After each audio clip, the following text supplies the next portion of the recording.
Norton Tesla back with another quick tip. This is Navigation Tips and Tricks, the sequel. Last spring was the original, and I've discovered some cool tips in the navigation screen since then. Are you feeling lucky? Let's get into it. If you bring up the supercharger, you'll see the listed amenities at the bottom. Hit, say, the shopping icon, it'll bring up a bunch of stores in the area, or hit the restaurant icon, and it'll bring up a bunch of restaurants near the supercharger. Next up, if you zoom in, you'll see a bunch of icons for different places. If you bring any one of those up, you'll link to its official website.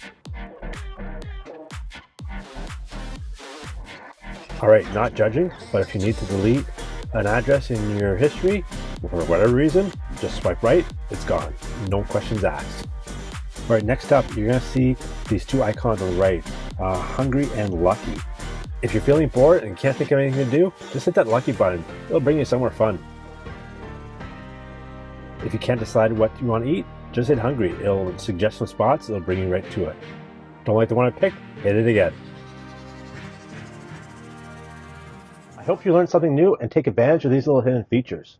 Thanks for watching, and don't forget to like, comment, and subscribe. If you have something you need answered, leave a comment. Also, hit that notification bell so you don't miss the next quick tip. You won't generally find these in a YouTube search, so you gotta subscribe to get them. We'll see you next week.